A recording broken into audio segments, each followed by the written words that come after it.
ప్రణయ్ హత్య కేసులో Nalgonda SC ST court ఇచ్చిన సంచలన తీర్పు తెలుగు రాష్ట్రాల్లో ఇప్పుడు హాట్ టాపిక్ అయింది. ఈ కేసులో A2గా ఉన్న నిందితుడు సుభాష్ కుమార్ శర్మకు ఉరిశిక్ష విధించిన కోర్టు మిగిలిన నిందితులకు జీవిత ఖైదు విధిస్తూ తీర్పు వెల్లడించింది. తన కుమార్తె అమృతను కులాంతర వివాహం చేసుకున్నాడనే నెపంతో మిర్యాలగూడ పట్టణానికి చెందిన మారుతీరావు 2018 సెప్టెంబర్ 14న సుపారీ గ్యాంగ్ తో ప్రణయ్ ని హత్య చేయించాడు. కేసును ప్రతిష్టాత్మకంగా తీసుకున్న పోలీసు యంత్రాంగం విచారణ చేపట్టి 8 మందిని నిందితులుగా పేర్కొంటూ 2019లో ఛార్జ్షీట్ దాఖలు చేసింది. సుమారు 5 ఏళ్లకు పైగా కోర్టులో విచారణ సాగగా ఇటీవలే వాదనలు ముగిశాయి. తాజాగా నల్గొండ కోర్టు తుది తీర్పు వెలువరించింది.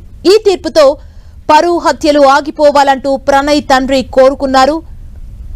తనకు ఎవరి మీద కోపం లేదన్నారు. ఇటు కోర్టు తీర్పు తర్వాత అమృత చిన్నాన్న శ్రవణ్ కుటుంబం మండిపడింది. ప్రణయ్ హత్య కేసులో అమృత చిన్నాన్న శ్రవణ్ A6గా ఉన్నాడు. అతనికి కూడా కోర్టు జీవిత ఖైదు విధించింది. అయితే తమ నాన్న ఎలాంటి తప్పు చేయలేదని ఇదంతా అమృతే చేసిందంటూ శ్రవణ్ కూతురు ఆగ్రహం వ్యక్తం చేసింది. మరోవైపు నిందితుల్ని జైలుకు తరలించారు పోలీసులు.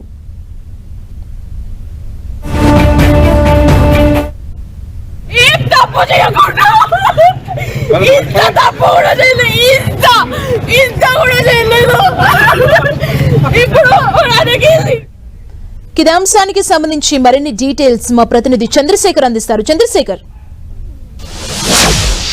నల్గొండ జిల్లా కోర్టు ఈ రోజు ఒక సంచలన తీర్పును వెల్లడించిందని చెప్పవచ్చు. 2018లో 2 తెలుగు రాష్ట్రాలతో పాటు దేశవ్యాప్తంగా చర్చనీయాంశంగా మారినటువంటి పెరుమాళ్ల ప్రణయ్ హత్య కేసులో మొత్తం 8 మంది ఆ నిందితుల్లో ఒకరు ఏమన్నా ఇప్పటికీ బలవన్మరణానికి పాల్పడగా A2గా ఉన్నటువంటి వ్యక్తికి ఉరిశిక్ష విధించింది సుభాష్ శర్మకు. అదేవిధంగా మిగిలిన 6 నిందితులకు కూడా ఇటు జీవిత ఖైదు విధిస్తూ సంచలన తీర్పును అయితే ప్రకటించింది. ఇటు జీవిత ఖైదుతో పాటు అంటే A2 కాకుండా మిగిలిన 6 నిందితులు కూడా 10,000 చొప్పున జరిమానా చెల్లించాలని, A2గా ఉన్నటువంటి సుభాష్ శర్మ 15,000 చొప్పున కోర్టుకు జరిమానా చెల్లించాలని చెప్పి కూడా న్యాయస్థానం ఆదేశించింది. అయితే ఈ కేసుకు సంబంధించి 2018 సెప్టెంబర్ 14న చోటు చేసుకున్నటువంటి ఈ కేసులో 2019 జూన్ 12న 1600 పేజీల ఛార్జ్షీట్ ను పోలీసులు దాఖలు చేశారు. అంటే ఏదైతే ఇటు నిందితుల మధ్యలో ఉన్నటువంటి లింక్ ను ఎస్టాబ్లిష్ చేయడంతో పాటు ప్రాసిక్యూషన్ తరఫున అన్ని అవకాశాలు ప్రతి చిన్న అంశాన్ని కూడా వదిలిపెట్టకుండా ప్రతిదాన్ని కూడా క్రోడీకరించుకొని టెక్నికల్ ఎవిడెన్స్, అదేవిధంగా సైంటిఫిక్ ఎవిడెన్స్ ప్రతి అంశాన్ని కూడా ఇన్వాల్వ్ చేస్తూ అందరి మధ్య ఈ కుట్ర కోణాన్ని కూడా ఎస్టాబ్లిష్మెంట్ చేస్తూ దీనికి మొత్తం 1600 పేజీల ఛార్జ్షీట్ ను కోర్టులో దాఖలు చేయడం జరిగింది. అప్పటి నుంచి కూడా దాదాపు 5.5 సంవత్సరాలు అంటే 5 సంవత్సరాల 9 నెలల పాటు ఈ విచారణ కొనసాగిందని చెప్పవచ్చు. ఈ నెల 5వ తారీఖున మొత్తం కూడా వాదనలు ఇరు పక్షాల వాదనలు ముగియడంతో 10వ తారీఖుకి తీర్పు రిజర్వ్ చేసి ఈ రోజు ఆ తీర్పును వెల్లడించడం జరిగింది. ఏదైతే నల్గొండ 2వ అదనపు judge SC ST special court న్యాయమూర్తి ఈ తీర్పును వెల్లడించారు. అయితే ఈ కేసుకు సంబంధించి ఇప్పటికే చాలా మంది అంటే మొత్తం 110 మంది సాక్షుల్ని నిర్ధారించినప్పటికీ అందులో కేవలం 78 మాత్రమే అంటే ఎవరైతే ప్రాసిక్యూషన్ తరఫున బలంగా నిలబడ్డారో వాళ్ళందరినీ కూడా న్యాయస్థానం ముందు ప్రాసిక్యూషన్ తన సాక్షులుగా చేర్చుకుంది. అదేవిధంగా మొత్తం అంటే 78 మంది సాక్షులతో పాటు ఇతర ఎవిడెన్స్ అన్నింటినీ కూడా పకడ్బందీగా నిరూపిస్తూ ఏదైతే ఇటు డిఫెన్స్ నుంచి వచ్చిన అన్ని సమస్యలను కూడా అన్ని అవాంతరాలను కూడా ఎదుర్కొని ఈ రోజు దాదాపు 5 సంవత్సరాల పాటు సుదీర్ఘంగా విచారణలో ప్రాసిక్యూషన్ పోలీస్ శాఖ సమర్థవంతంగా నిలబడిందని చెప్పవచ్చు. ఇటు స్పెషల్ పబ్లిక్ ప్రాసిక్యూటర్ గా అమృత కుటుంబం దర్శన నరసింహని ఎంచుకోవడం, ఆ తర్వాత నాడు ఎస్పీగా ఉన్నటువంటి రంగనాథ్ చాలా సీరియస్ గా ఈ అంశాన్ని తీసుకొని పోలీస్ శాఖ తరఫున ఎక్కడ కూడా లోపం తలెత్తకుండా అంటే ఏ చిన్న అంశాన్ని వదిలిపెట్టినా కానీ రేపు భవిష్యత్తులో కేసు ఫైనల్లో ఇబ్బంది అవుతుంది కాబట్టి అట్లాంటి అంశాలు ఎక్కడ కూడా లోపాలు లేకుండా దీన్ని చేయాలని చెప్పి పకడ్బందీగా వ్యవహరించడం జరిగింది. ఈ నేపథ్యంలోనే